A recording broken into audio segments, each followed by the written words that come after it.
Oh,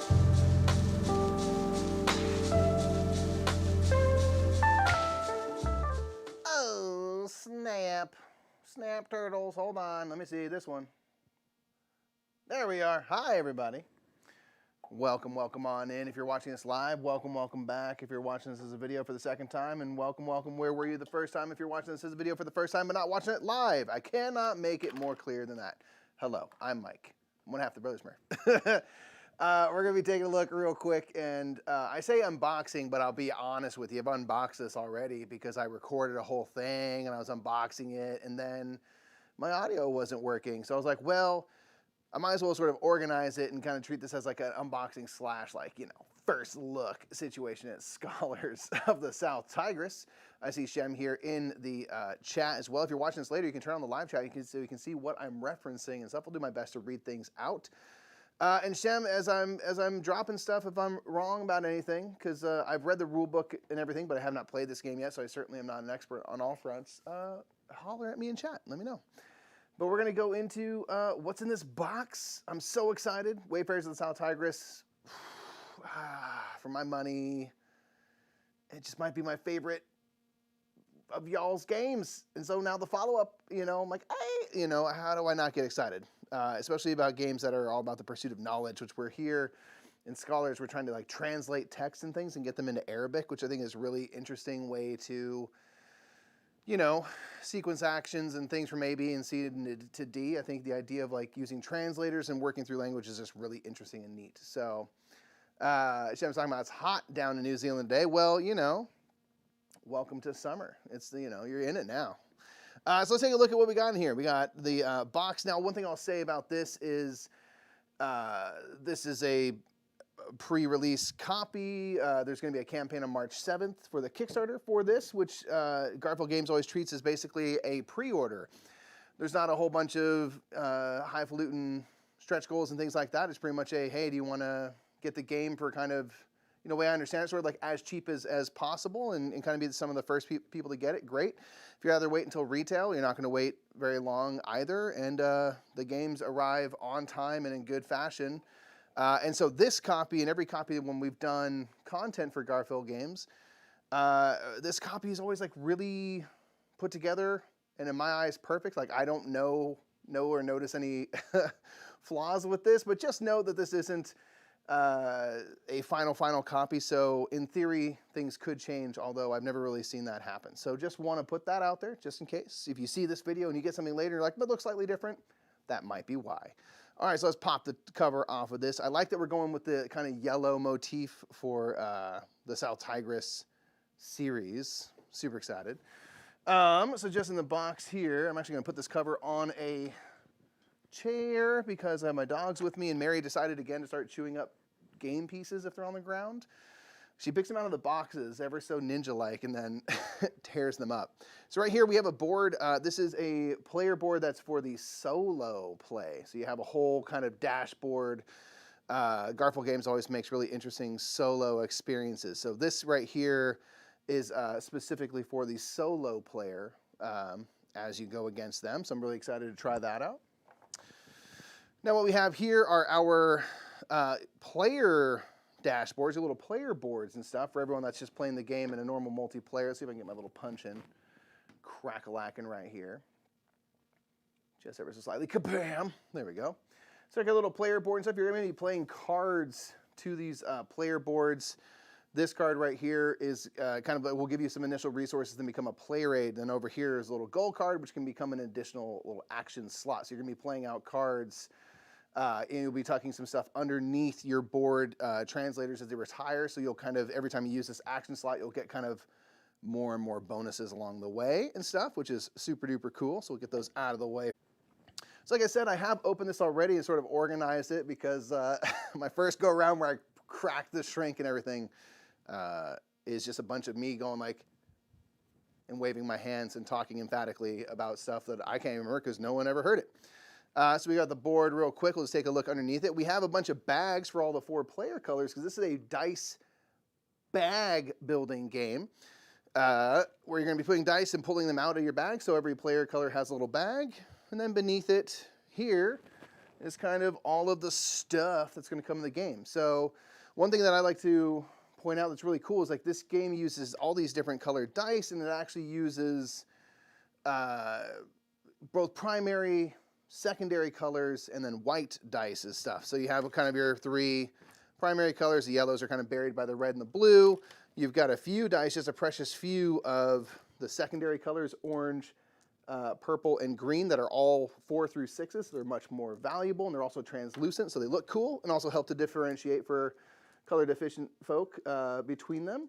The orange and yellows even have black pips as well to kind of differentiate even further from other types of dice. So these are like your super dice, the best kinds of dice. Then the white dice are just kind of the worst, most boring ones, and you hope to get rid of as many of them as you can during the game, and you can even be rewarded if you do so, if you have a much higher ratio of colorful dice versus your white dice. We've got gold and silver, the 2 kind of currencies in the game, and then we've got a bunch of different kinds of workers in the 3 primary colors and white as well. And those workers are going to go to, when you place out dice on action, you can add workers and stuff to change the color of this dice. And if you put like a 2 red down, you put a red worker and you match the color, it'll basically be considered a 6, become the highest possible value. If you put 2 different color workers and stuff, you can do all sorts of crazy stuff with like the mitigating and then blending colors to be considered like an orange or a purple. There's a whole bunch of stuff with the color and stuff, which is really neat. Down here, we've got these little pieces that are going to go onto like the various tracks you're going to bump, which I'll show you in a second. And then influence markers, which we saw in Wayfarers of the South Tigris. We have influence that is kind of continued here. You're going to be doing this to claim cards you might want to save for yourself, or at least have people pay you for, and for various translators that you have under your employ, which is going to be super cool. So let's see. Let's bust out the board. Then maybe we'll populate the board with some of the cards and stuff so you can get a look at all those types of things. I hope everyone out there is having a grand old day. Shaboom! Let me maybe undo my bam, bam. There we go. I guess bams and bims. So this is your board. This is the layout of the board. There's kind of a lot of different sections to the board that are going on. The top left section is going to hold basically 8 decks of cards, little mini decks of cards that represent the 8 types of translators that you have available to you to hire or kind of dispatch if you want like an immediate bonus, but you don't get to keep, hang on to them. So let me show you how this will kind of work here. So every translator is going to kind of go out there in their own little stack. That's how you do beige. Boom, you add a bunch of color and the colorful dice, you know what I mean? You let it all rock and roll for you. So you have all these translators, each with their own deck of, I believe, 8 cards each, and they all kind of have their own specialty. Basically, they can go from one language to another, or in the case of the kind of 2 highest value ones, they have 3 languages that they speak.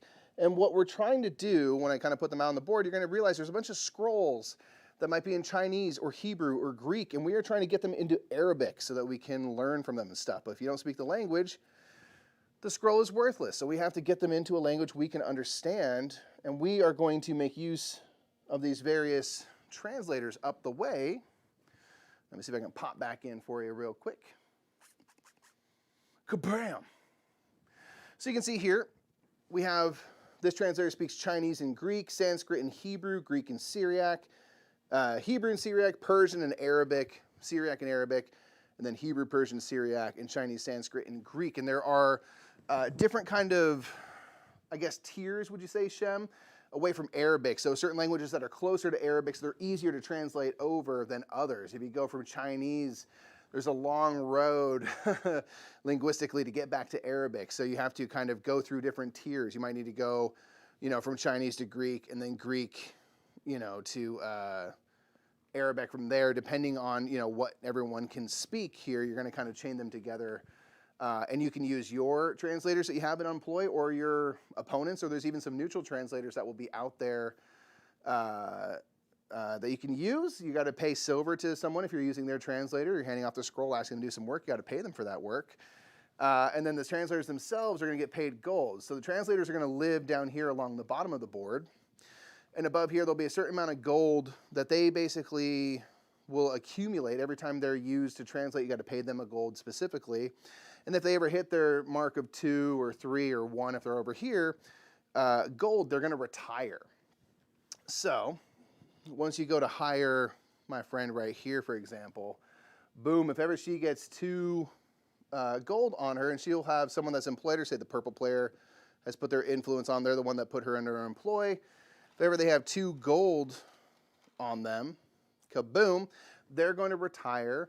They're going to be worth some points to the player that put them under employ, and this is what's going to tuck underneath the player boards, which is super sick. So I slide this up just a little bit, bam. Like it's here in which to tuck this under, like so, and then anytime they go and do this action by placing a card down, they will get to trigger these. In this case, get a white worker and influence a card. And then, of course, it'll be worth 3 points at the end of the game. You can put multiple retired translators under the same action. You can spread it out. The more you kind of stack one action, the more you have to kind of pay. First time you kind of tuck something under, it's free, and then I think you have to pay a silver or you have to gain a white die to your bag, which is kind of like more, the least valuable die. So you have to kind of pay a penalty a little bit, but you can just like make one action crazy powerful. Then every time you kind of refresh it and hit it again, you get to get all these bonuses on them. So that's one thing that I'm super excited for. The idea of like the translators and the way that you work them. And then, come on guys. Hello. If you want to take them out there, Shannon, I'm in the middle of a thing. I'm right in the middle. I'm live on the internet right now. It's okay. You're good. I had no idea there was another person in my house. That's how you end up getting killed, folks. So anyway, translators stacking under here is something I'm super excited for, because the idea of having actions and kind of making them stronger and stronger and stronger throughout the game is something I'm super excited for. So that is, in a nutshell, as all these things are, very briefly, what translators are going to do. If you don't want to hire them or can't find space and stuff like that, they also do have these little dispatch abilities, and how you get these are by having a certain amount of value of dice. The color doesn't matter, but the value. So if you want either of these two, the cumulative value of your dice needs to be 7 or higher, and you can dispatch them to get various kind of one-off bonuses, and then they'll cycle to the bottom of their deck, and you'll have the next one above. So there are all these translators right there. Kaboom. So let's see. Let's bust out all these cards and see if I can populate the board with some stuff. So we have here a bunch of cards that we're going to start with, and all the player colors as well. So these are the action cards that are going to go onto your player board. So let's pretend I was blue, because I'll be playing blue in this game, as always. Boom. These cards are what are going to be going down onto action slots. To basically take this action, there's kind of 4 main actions you can do. You can recruit, travel, translate stuff, and then research, and there's me bumping up those tracks and research. So you're going to be playing out these action cards. They're going to come with a rest ability when you go to kind of reclaim everything and refresh stuff. And then you can put down up to 2 dice on, I'm going to grab a couple here. Up to 2 dice on a lot of these things. We'll have space for dice to go on them. If they're in your supply, like basically in your hand, pulled out of your bag, you'll, every time you pull stuff out of your bag, roll out, kaboom, like that. So you can put dice down and then use your workers, if you have any workers in front of you, to mitigate and change how and what those dice are considered for that action, which I think is like super interesting. So like I said, you have kind of 2 varieties of things you can do. If you put a die down, you can put up to 2 workers on a die. So if I had like a white 1, the weakest, least useful thing possible, you could do a couple things. One thing is I could put down like a red worker and make sure I'm getting this right, Shem and Sam. If I were to put a red worker, now this white die is going to be considered red. So it's considered a red because it's been colored by the red worker. If you ever have a same color, same die situations, now this is being considered red, and you put a red on it, now it's going to be considered a 6. Now it becomes the most valuable thing. So that's how you can kind of start to change and, kind of power up, you know, whatever actions you get and kind of mitigate the dice rolls that you might have, because you might, if you're me, roll terribly. And then there's ways to work with this. So again, if you're going off match with a die, you're going to change it to that color. And then if you match the color, you're going to boost that to a 6. Now, again, these things have up to 2 spaces, so you can put 2 dice on there. And if you were to have something like this, a 1 and a 6, you now have a combined value of 7. In this case, if there's a primary colored die versus a white, it's going to take precedence, so now this would be considered a 7 blue. Or I could put this down, and now we have like a 7 red. Or if I'm not mistaken, you could throw this down on the white die to make this red, and then red and blue will combine to make purple. Is that right? Do I have that right? You can do all sorts of crazy stuff. That's why I'm like so excited to try to think of like, what are all the ways I can work these dice and workers? You can blend them in all these different kind of important ways. And oftentimes for certain actions, the value is important. Like for the example up here at the Translators, it doesn't matter what color our dice are. That's just the value that matters. So having a 7 of any color is good.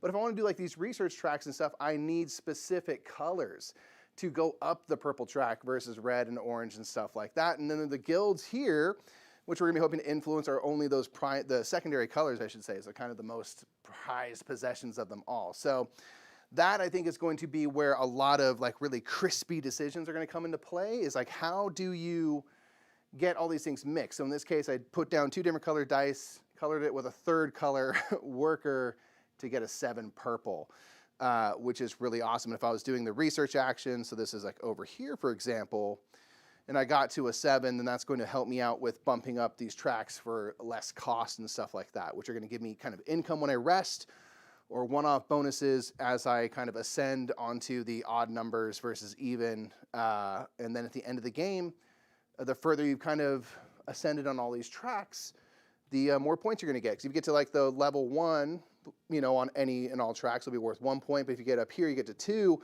If you get to the tops of tracks, are worth 5 points apiece. There's 6 tracks. So you could really get a huge hit of points that way, which is super exciting, trying to figure out like, how do we get there? So that'll be super duper exciting. Let me check this real quick.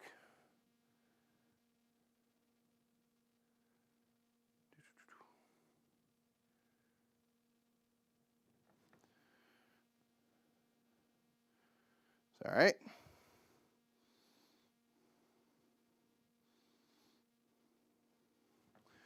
So yeah, that's gonna be super duper exciting. So those are kind of our basic building block cards. Some of them come with like little bonuses. So if I was to use this card here, at the top I would get 2 silver or gold, in addition to anything from Translators, and of course doing the action itself. On these cards, there's also rest abilities. So when you go to rest, you're gonna carry out all your rest effects.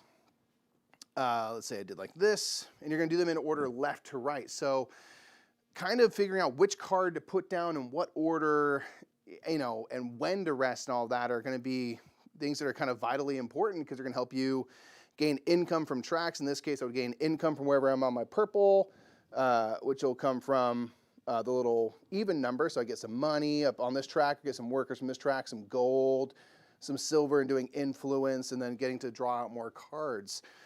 So again, another element to think of is like what card in what order and where for the purposes of those rest actions, which are going to be super interesting. So a couple other cards that you can see, and we can show you here. Let me clear out some space. Are going to be over here on this board is kind of a little map area where we're going to be gaining scrolls and then sending them over to the Houses of Wisdom here, the little 3 guilds minarets, which again is kind of reminiscent of what we had in Wayfarers in the South Tigris. So, get my solo deck out of the way. So we have all these cards here that are different scrolls, and as you can see here in the very top is the language that they are written in. So this one's written in Chinese, Syriac, Persian, Sanskrit, and onward. So we are going to have a marker that's working its way kind of around this map. By taking this action, the travel action, you can use your dice to basically get a certain amount of movement you can move up to. You can always move less than that if you want. Then as you move around, you can either land on these little white spots here, which will give you kind of a little immediate bonus, or if you land on a black spot, say I went over here, you can bring over one of these scrolls to the House of Wisdom. That's kind of you bringing it back to, you know, have the translators work on and stuff like that. And you'll be rewarded with a bump up the track that's at the bottom here, in this case, the purple track, I think mathematics track, by bringing it over to the Houses of Wisdom. So to do that, you're always going to have to pay 4 silver, and whichever tower you kind of put in, you'll put in the highest possible spot. It'll always cost you. It's not horrible, but get some influence, get some gold, and then now this is available to be worked on. So one thing that's kind of interesting is that when you bring stuff over, you're not necessarily going to be the one that completes that scroll. You could put an influence on it to kind of make it so that if someone wants to work on that scroll, they at least have to give you some money for it. But you are bringing these back, and it's sort of up for grabs who ultimately works on it. But the nice thing is, by simply bringing it over, you get to bump up that track. So you're already rewarded for doing so, and you get some resources and some influence out. But then it's up to you or to whoever else who can ever figure out how to get from Chinese over to Arabic in terms of language. So that is then when you would start to use those translators who are hopefully out here on the board ready to be employed.